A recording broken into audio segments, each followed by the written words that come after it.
Good morning friends.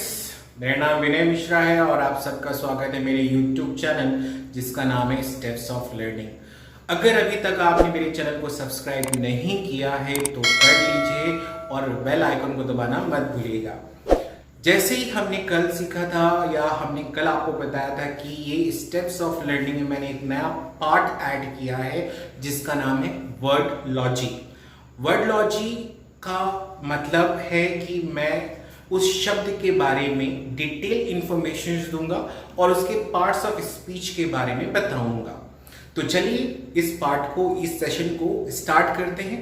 और आज का जो शब्द है वो है स्केप। हम स्केप के बारे में समझेंगे कि उसके पार्ट्स ऑफ स्पीच क्या हैं, उसके सिनोनिम्स क्या होते हैं, उसके एंटोनिम्स क्या होते हैं। तो बने रहिएगा टिल एंड तक। चलिए आते हैं। तो स्केप अगर देखा जाए एक क्रिया है, एक वर्ब है और इसके बारे में ये कहा जाता है कि जब भी ये सेंटेंस में प्रयोग होता है, तो इसके साथ हम फॉर्म का इस्तेमाल करते हैं, है ना। लेकिन अगर स्केप का मतलब क्या होता है? स्केप का मतलब होता है भाग जाना या जेल से छूटना या जेल से भाग जाना। अगर इसकी यहां पर मीनिंग को देखें तो यहां पर बोला गया है कि get free of the restriction और कंट्रोल। इसका मतलब ये था कि अगर आप किसी रिस्ट्रिक्शंस में बने हैं, किसी कंट्रोल में हैं, अब अगर आप वहां से चले जाते हैं तो आप क्या कर रहे हैं? आप एक एस्केप कर रहे हैं। इसका अगर दूसरा पार्ट देखा जाए या दूसरी मीनिंग यहां पर बोला गया कि succeed in avoiding danger punishment.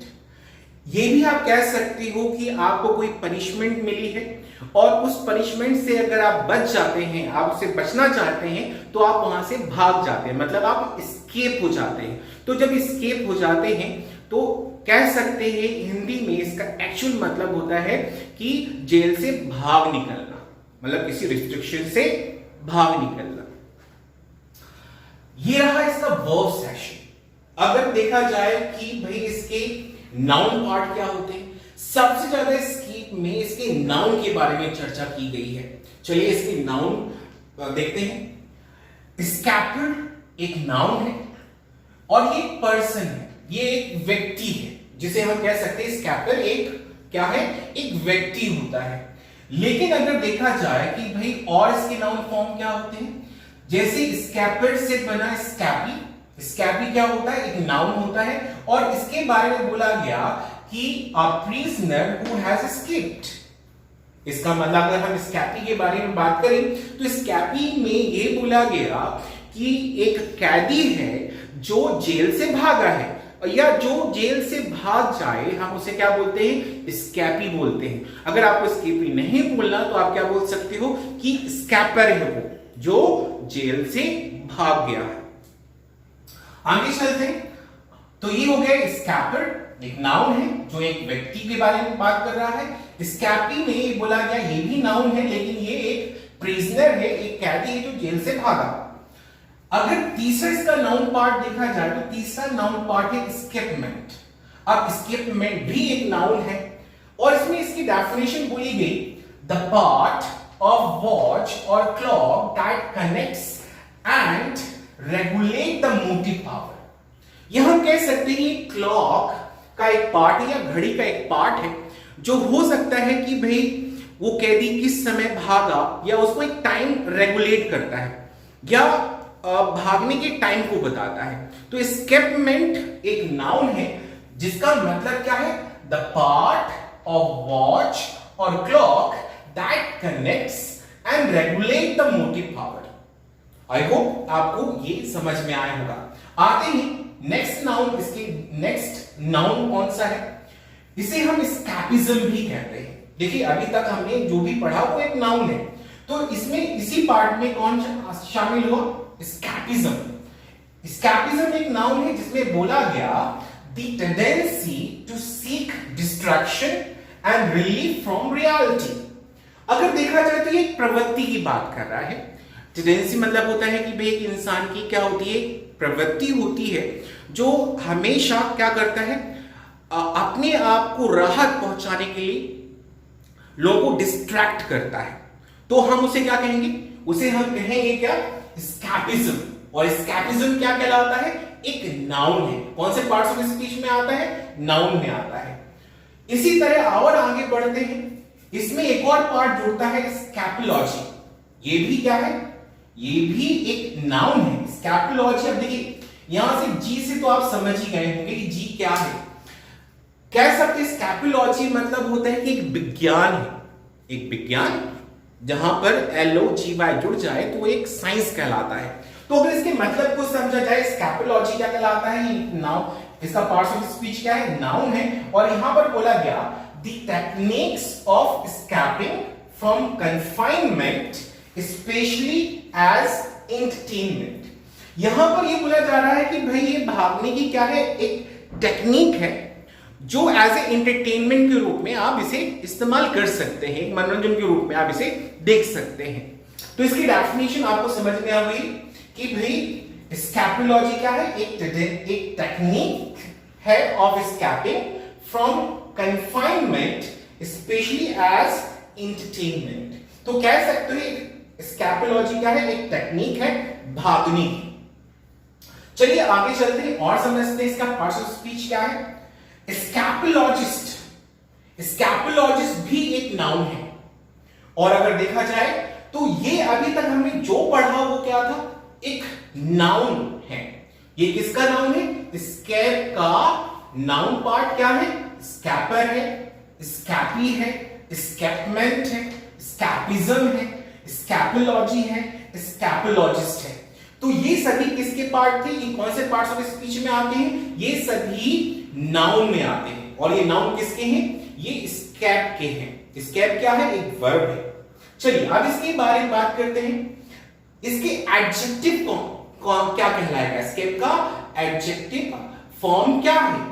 तो अगर देखा जाए तो यहां पर बोला गया कि इसका एडजेक्टिव फॉर्म क्या है? कैपेबल है।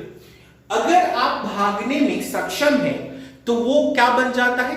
वो बन जाता है कैपेबल बन जाता है। तो कैपेबल क्या कहलाता है? स्केप का एडजेक्टिव पार्ट।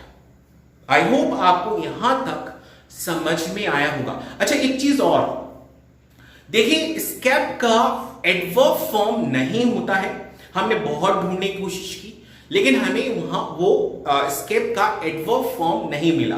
तो हम ये कह सकते हैं कि स्केप जो एक वर्ब है और ये नाउन में जाता है।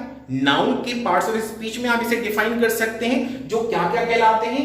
स्कैपर कहलाते हैं, स्कैपी कहलाते हैं, स्कैपमेंट कहलाते हैं, स्कैपिज्म कहलाते हैं, स्कैपुलॉजी कहलाते हैं और स्कैपुलॉजिस्ट। ये सभी क्या थे? ये स्केप के नाउन पार्ट थे। मतलब ये कौन से पार्ट्स ऑफ स्पीच में आते हैं? नाउन के आते हैं। और इसका एडजेक्टिव फॉर्म क्या है? कैपेबल है। कैपेबल को आप कह सकते हैं अगर आप भागने में सक्षम हैं तो वो कैपेबल कहलाता है। अब अपन सीखेंगे इसके सिमिलर, स्केप के सिमिलर फॉर्म कौन से होते हैं।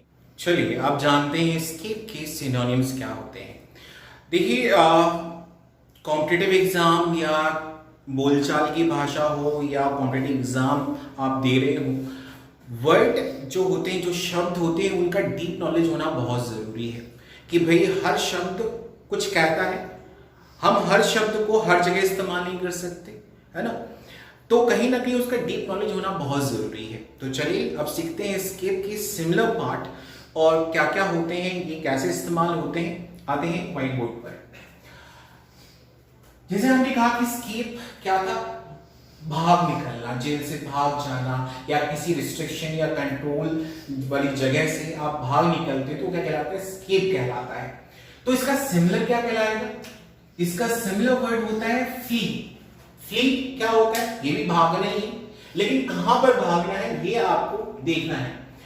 यहां पर अगर देखा जाए फ्ली के बारे में क्या बोला गया? Run away from a place और सिचुएशन ऑफ डेंजर। देखिए ऐसी सिचुएशन, जैसे ऐसी स्थिति पैदा हो गई है जो खतरनाक हो, वहां से अगर आप भागते हैं तो आप क्या कहलाएंगे? या उस शब्द को हम क्या कहेंगे? उसे हम फ्ली कहेंगे। तो फ्ली का मतलब होता है भाग जाना, लेकिन कहां से? ऐसी सिचुएशन जो खतरनाक है, खतरनाक सिचुएशन से निकलना, उसे हम फ्ली कहते हैं। आते हैं next, डिकेन।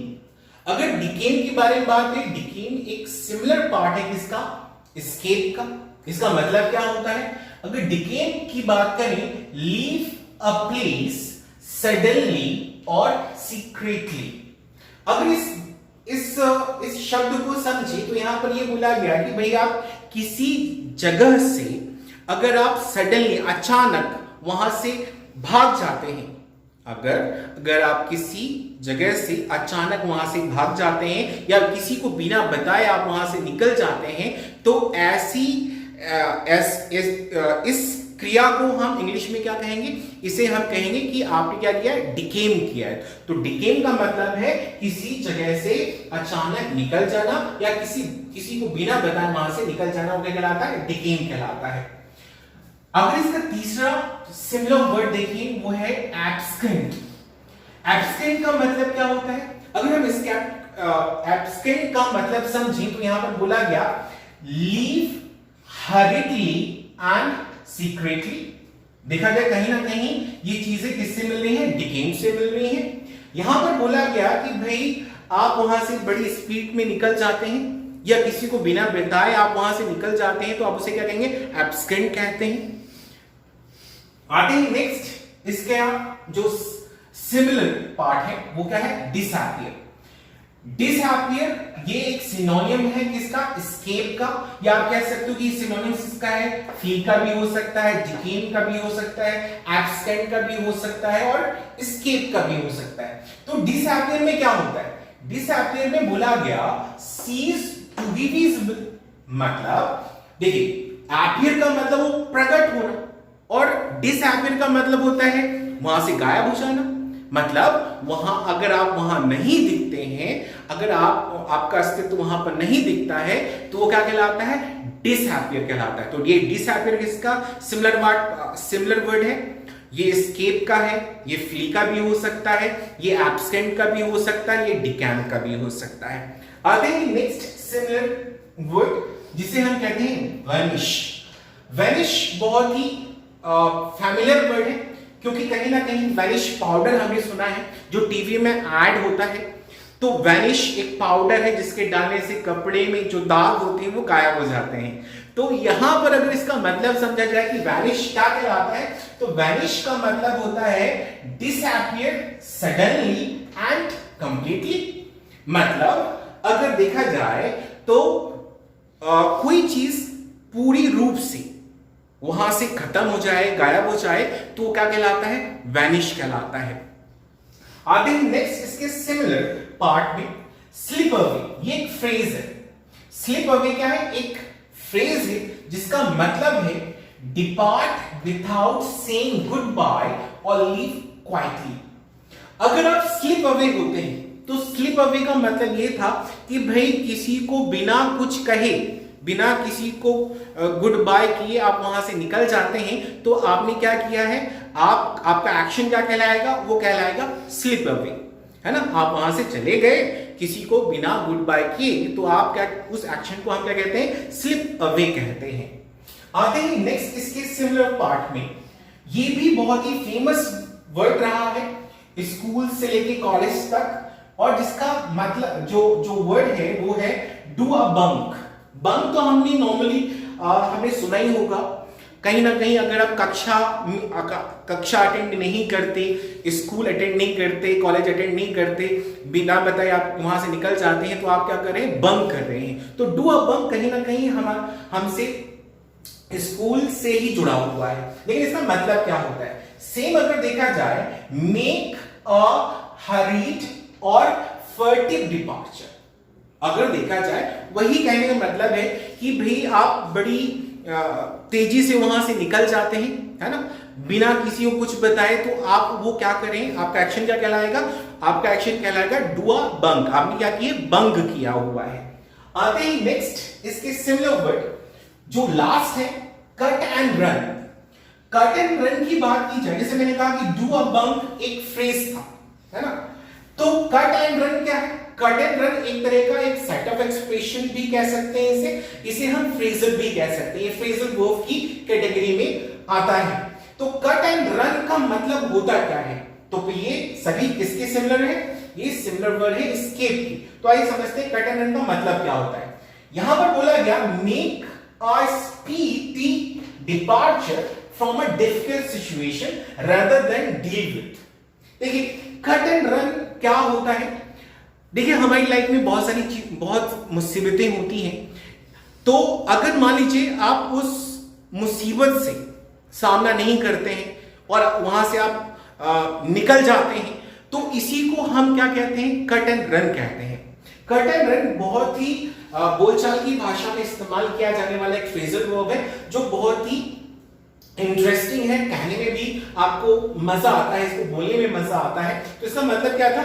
Make a speedy departure. आप बहुत जल्दी वहां से निकल जाते हैं। कहां से निकल जाते हैं? डिफिकल्ट सिचुएशन से। भाई आपकी खराब स्थिति है या कोई मुसीबत में पड़ा हुआ है, अगर आप उसकी मदद नहीं करते हैं, वहां से निकल जाते हैं, तो आप क्या कर रहे हैं? कट एंड रन कर रहे हैं, या अपनी सिचुएशन को बिना सामना किए वहां से निकल जाओ, तो वो क्या है? कट एंड रन है।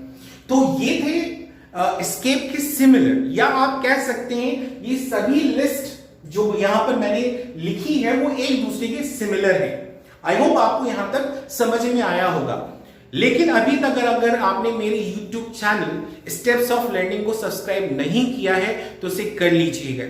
चलिए अब समझेंगे इसके एंटोनिम्स, मतलब इसके अपोजिट वर्ड क्या हैं। किसके? एस्केप के अपोजिट वर्ड क्या होते हैं। चलिए अब जानते हैं एस्केप के एंटोनिम्स, मतलब इसके अपोजिट वर्ड। देखिए अगर देखा जाए तो एस्केप के जो अपोजिट वर्ड जो हमने देखे वो बहुत ही आसान है, इजी है, तो उस पर हम ज्यादा चर्चा नहीं करेंगे। इसमें मुझे ऐसा लगा कि इसके दो ही अपोजिट सबसे बेस्ट है जिसके बारे में मुझे बताना चाहिए। तो चलिए देखते हैं कि एस्केप का मोस्ट अपोजिट वर्ड क्या हो सकते हैं। तो यहां पर अगर देखा जाए तो एस्केप एक क्रिया थी, जैसे मैंने आपको पहले ही बताया कि एस्केप एक क्रिया है और इसका मतलब था गेट फ्री। मतलब आप कहीं से अगर आप जेल से फ्री हो जाते हैं या भाग जाते हैं वहां से, तो आप क्या कर रहे हैं? उसे एस्केप कर रहे हैं, या ऐसी जगह या किसी को बिना बताए अगर वहां से आप निकल जाते हैं तो आप क्या कर रहे हैं? आप एक एक्शन कर रहे हैं और उस एक्शन को हम क्या बोलते हैं? एस्केप बोलते हैं। यहां पर अगर देखा जाए तो मैंने दो ही इसके एंटोनिम्स या मोस्ट अपोजिट वर्ड की बात की है। एक है कैप्चर और दूसरा है इम्प्रिजन। देखिए अगर कोई भाग जाता है तो उसे पकड़ लेते हैं, है ना? उसको पकड़ते हैं, तो जब उसे पकड़ते हैं तो वो क्या कहलाता है? कैप्चर कहलाता है ना? किसी को पकड़ लेना, कॉट कर लेना, कैच कर लेना, होल्ड कर लेना। देखिए इसके अपोजिट बहुत सारी चीजें हो सकती हैं। पकड़ना जैसे मैंने बोला, होल्ड, कैच, है ना, जिसमें कैप्चर भी लागू होता है। इसी तरह अगर हम इम्प्रिजन की बात करें, इम्प्रिजन स्पेशली कैदियों के लिए इस्तेमाल किया जाता है। देखिए किसी ने क्राइम किया है, किसी ने गुनाह किया है, तो हम उसे कहाँ रखते हैं? हम उसे तो घर में नहीं रख सकते, तो उसे कहीं ना कहीं जेल में रखते हैं। तो जब उसे जेल में रखते हैं तो आप ये कह सकते हो कि एस्केप का मोस्ट अपोजिट वर्ड क्या हो सकता है? इम्प्रिजन होता है। इम्प्रिजन मतलब किसी को जेल में या किसी कंट्रोल में रखना, वो क्या कहलाता है? इम्प्रिजन कहलाता है। तो आई होप कि आपको आज का जो वर्ड लॉजी है वो आपको समझ में आया होगा। आज हमने जो बात की थी वो एस्केप के बारे में बात की थी। एस्केप के पार्ट्स ऑफ स्पीच क्या होते हैं, उसके सिनोनिम्स क्या होते हैं और उसके एंटोनिम्स क्या होते हैं। तो आज का जो सेशन है बस यहीं तक। लेकिन अगर आपने मेरे YouTube चैनल को अभी तक सब्सक्राइब नहीं किया है तो कर लीजिए, जिसका नाम है स्टेप्स ऑफ लर्निंग, और बेल आइकन को दबाना मत भूलिएगा। Thank you and have a good day.